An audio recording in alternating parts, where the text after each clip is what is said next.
Hi, everybody. I'm Bob Marone for Westchester Talk Radio, and we continue with our series with our friends at Hightower, Westchester.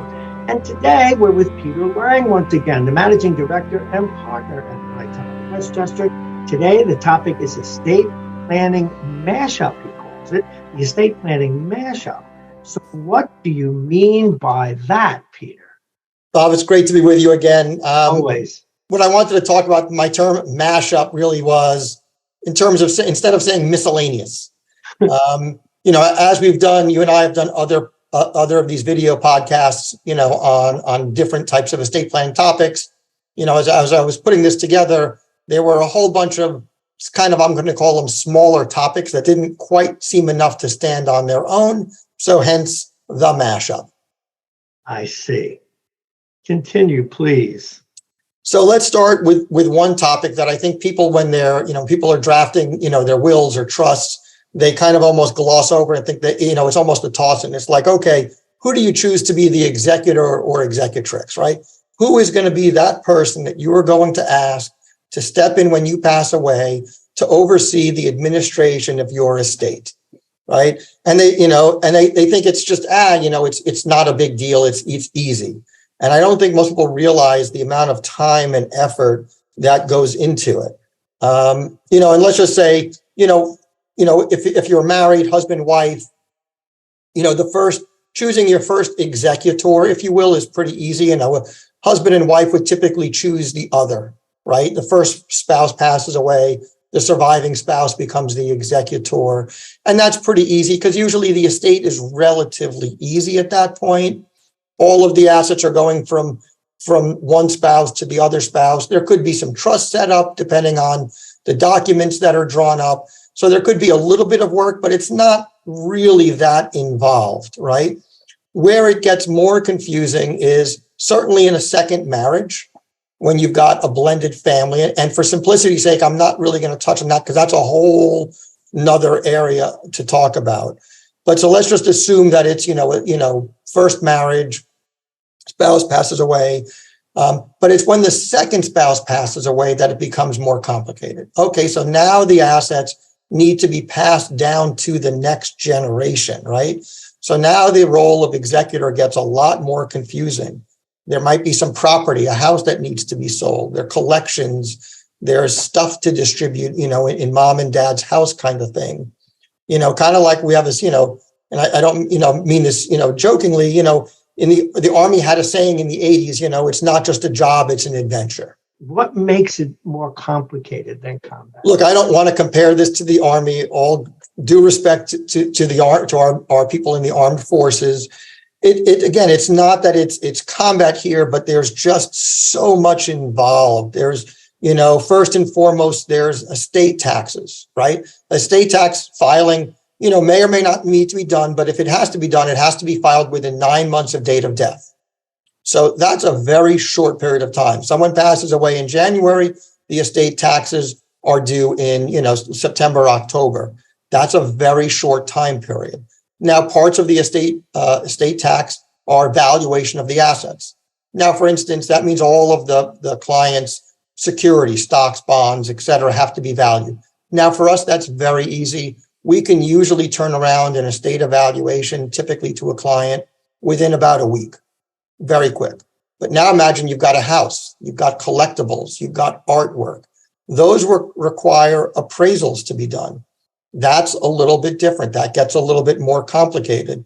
And there's some expense to that, right? Appraisers don't do it for free. They need to get paid. And if you want to add even more complication to it, let's say the deceased owned a business and the business needs to continue to operate, right? And the business also needs to be valued. So there can be even a lot more moving parts that the executor now suddenly has to deal with, potentially being somewhat involved or somehow involved in the business. And then, of course, the last group of people involved are the people inheriting the money. And as we like to say, you never really know someone until you have to share an inheritance with them. And it's important not to rush the inheritance out, right? The people that are inheriting money, they usually want their money. Hey, it's like, okay, so-and-so passed away, send me the check. Well, the last thing that the executor should do is rush to make them happy by sending them a check. The executor has to make sure there are no debts outstanding out there, right? Imagine there's some unknown debt, an old mortgage, a lien on the business. Any of these kind of things can complicate the matters. Suddenly the executor, to be nice to the parties involved, the inheritors, sends out money too quickly. And now he or she either has to claw the money back from them, or he or she could be on the hook for the money themselves. So again, it's complicated. There's a lot there. That is a lot. How do you go about choosing someone for this role? Who do you choose? Again, it's complicated. Let's say you've got multiple kids. Do you go the biblical route and simply chose your eldest child? Is he or she, up to the task? Just because they're the oldest doesn't mean that they're the most capable in this particular regard. Do you have them all do it? Say, okay, well, I've got 3 kids. Let them all be the executor together. Okay, that presents a whole host of other complications. Do they live relatively close by, or are they spread out? There are going to be documents that have to be signed. There are decisions that have to be made. If they're spread out across the country or in other parts of the world, that simply, makes it more complicated. And what if they don't get along too well, right? Suddenly working together is not necessarily going to make whatever rifts they may have just magically disappear. It's, probably not going to make it better.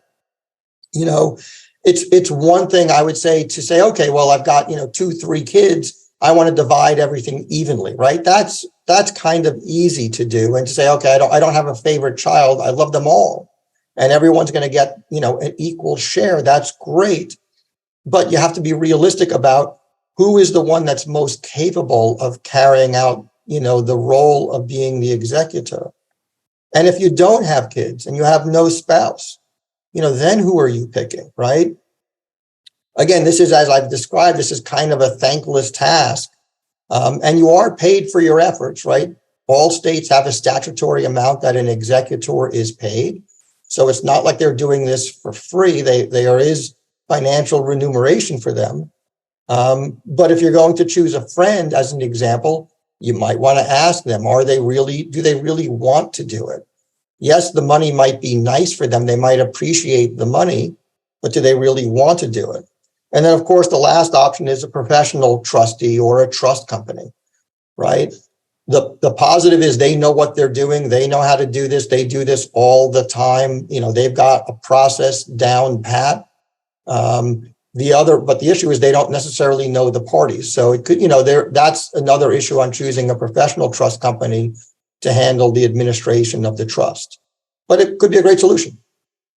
You've really given us a lot to think about. What other topics would you like to discuss before we move on? Sure. Something a little bit newer, and by newer, I'm saying, 25 or 30 years ago, it didn't exist, is your digital assets, right? 25, 30 years ago, we didn't have iPhones.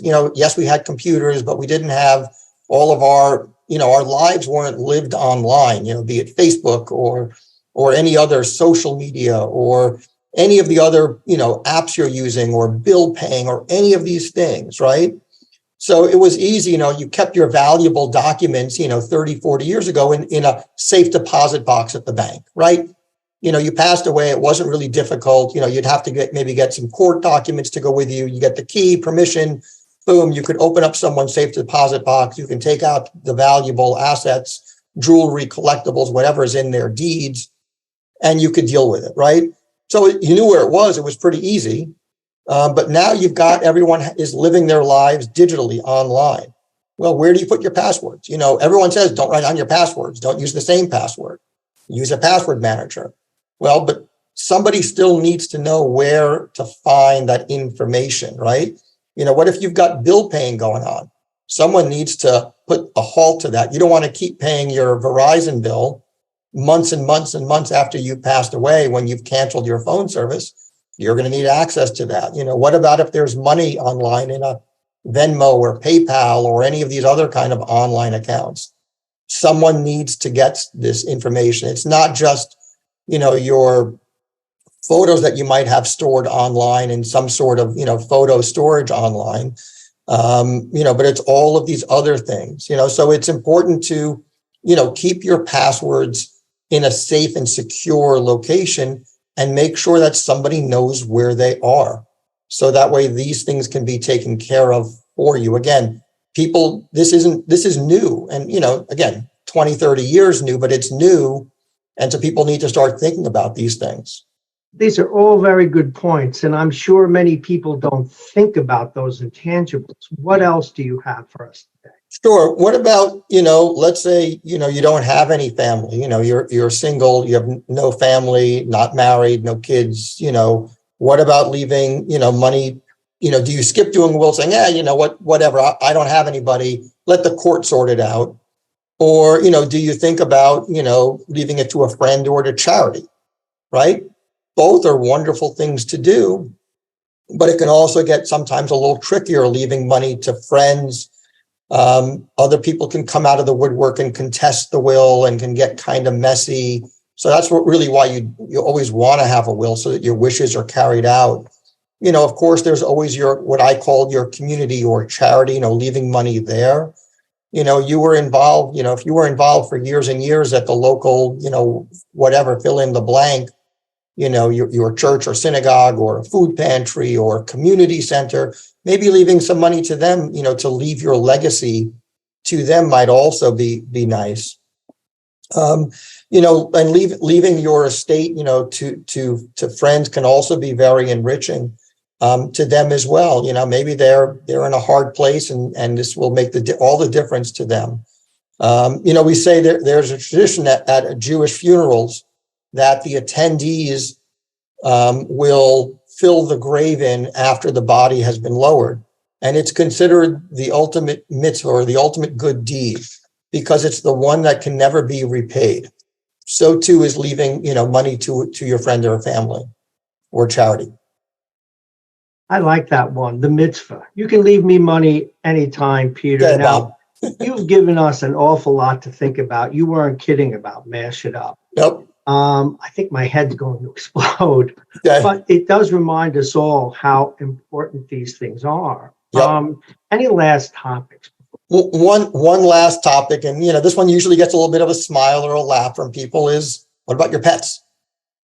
Right? Especially over the last few years, as we came through the pandemic, you saw more and more people, adopting pets, cats, Yes. dogs, whatever it is.